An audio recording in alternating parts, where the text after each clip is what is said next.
Hey, it's Dr. Amanda with Straightsmile Solutions, straightsmilesolutions.com.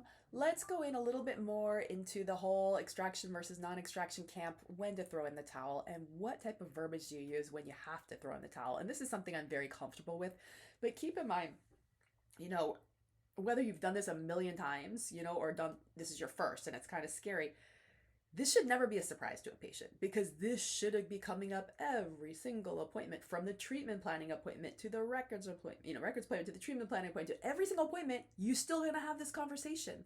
You never are completely sure if this is a borderline case where there's a lot of crowding, you know, where we don't really know how the tissue is going to respond if we start straightening without taking out teeth. A long time ago, we always took out teeth, okay? But now we know a lot of things that we don't like about that. And you know the two different camps. We've got the full anti-extraction camp, deeply influenced by online mewing, airway influencers. They're terrified that pulling teeth will ruin their face, flatten their profile, or cause sleep apnea. And they fiercely advocate it at all costs. Don't get me wrong, I fiercely advocate for it, especially if the child is still growing. I will not give up until someone's done growing. Nor will I want to throw in the towel that early if they're still growing. So I'm a big fan. Let's do everything. But that's why I love phase one so much, because almost never do we need to take out teeth if we do phase one. And guess what? The cases where we do phase one, I don't know that I've ever seen one that has sleep apnea if it was done properly.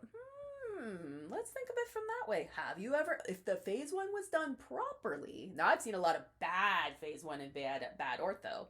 Yeah, they just didn't do a good job. But if they did it the way I would have done it, would they? Probably not. Okay, and of course with compliance, sometimes there's people that aren't compliant, and then they have to get teeth out. Okay, and then the other camp would be the regretful non-extraction camp. These are people that spend 3 to 4 years in braces without extractions just to end up with this crazy flared horse teeth.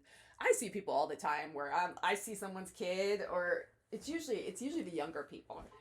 I mean, shoot, I've seen some kids, some friends of my son's, teeth are really straight. It's just way too forward and way too wide. I look at it, I'm like, nay, it looked bad. I'm sorry. And a little IPR isn't going to do nothing. They probably push those teeth outside the bone. Like, I would love to see your CBC. I'm quite sure the facial of all your roots is outside the bone. Listen, we didn't even have CBCTs 20 years ago, so I'm sure a lot of my cases were outside the bone and are walking around because we didn't know. And they're probably okay. I mean, I don't know how long they'll be okay for, but whoo, there's some pretty stably people out there. Stable, nay, barn people.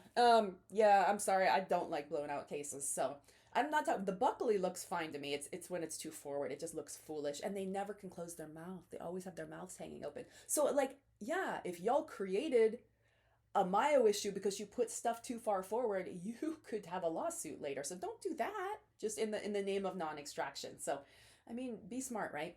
Okay. So what else? Okay. So we talked about current trends. So current trends right now, I feel like we're really in an airway aware era. You can't. I mean, thank goodness we finally are. I've spent a decade before just trying to create awareness. Now everyone has too much awareness, and there's a lot of like nonsensical stuff going on that's out there. There's some really great podcasts. What I'm trying to do, you guys, is if I find a really good podcast on airway or extractions, I just make content on it now, and I show a picture of the podcast. So if you go into my YouTube channel, you're gonna see a lot of recommended podcasts. These are ones where I'm just like, preach, you got it, you said everything right, your scripting was perfect. That's exactly how I would say it. Like, I don't even think I can say it better. So I tell everyone to listen to that podcast if they want to learn how to talk. So yeah, I mean, there's all kinds of nonsensical stuff. I see Marpies being put in kids. I mean, what are you doing? This is just unnecessary over treatment. A lot of times. What else? Yeah, I mean, that's basically what's going on. Get the idea. So when do we throw in the towel? Okay. So like, I work with doctors all the time where there's cases where I'm like, I don't know if we can fit this all in. We're going to try while they're still growing, but if any time we may have to throw in the towel. And so I'm going to tell you what throw in the towel means, because too many doctors push it too far. So, and I'm like, you should have thrown in the towel a long time ago. Okay. So obviously if you start getting perio issues, gingival recession, just general thinning, just sloughing, you can see the washboard roots. You can see when that starts to happen. On my end, you'll also start to see an anterior open bite, a posterior open bite. You'll see tipping in the back. You'll see just the hanging palatal cusp hanging down. I mean, these are all signs that that's going on. Obviously, you want to look at the profile. You want to look at the patient when they don't think you're looking at them, to see if their mouth is hanging up, to see if they're struggling, if there's muscle tightness around their face. You know, find out if they're starting to make noise, sleep with their mouth open at night. That's a problem. We don't want to be doing that if they look really lip incompetent. And then in addition, unwanted vertical growth, as you know, the bite starts to open up because we just don't have space. You know, the face is going to hang lower, longer. They're going to look more vertical. They may start talking a little bit funny, stuff like that. So that's basically the signs. You know, AOB, POB. I mean, obviously, an AOB could be due to myo issues, right? It may not be due, but myo issues from the inside. Like a tongue thrust is an inside myo issue. It has nothing to do with it might cause the teeth to flare, but it's not the flared teeth that cause the myo issue. So you get the difference. Some things are the position of the teeth causes the myo issue. In this case, we're saying the myo issue caused the teeth to go bad. So two different things. Which comes first, the chicken or the egg? Also, you could have a POB that could be due to a myo issue, a tongue thrust, a lateral tongue thrust. It may not be due to the fact that you expanded and the bone couldn't handle it. So this is where you have to use your records. You got to get your CBCT. You got to get the right records. You might have to get a myofunctional therapist on board to do a screening. Yeah, that's going to cost some money. You may have to send to an ENT. You might have to get a full FOV CBCT sent to something like beam readers for an airway evaluation. There's so many things you might need to do, and not all these things are going to be free if you don't have the technology. And then it gets messy because, like, who's paying for this, right? Well, if at the beginning you kept saying, this might happen, if this happens, we might have to call a friend, we have to go see another doctor.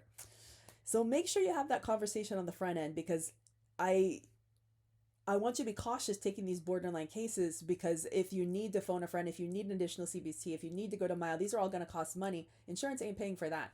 They're not paying for either of that. So that's supplementary information that you're getting for yourself. Now, if you structure it right, the patient has to pay for it. But if you just, kind of like today, my car broke down and they kept assessing additional fees that I shouldn't have had to pay, but it's like, well, wait, you didn't tell me about this before, and then it gets people really, really upset, and you're going to be more likely to leave a negative review, which actually I just did. So, but I mean, it was legit. I was calm for a very long time, until it started getting absolutely ridiculous. And then I acted just like your patients do when they lose their cool, when they've been jerked around too many times. And this is the whole reason why you need to understand orthodontics, not just rely on treatment planners, AI, predictive technology. You need to understand what actually is going to happen. This is like a giant chess game. You move one piece, the other pieces may have to change their position.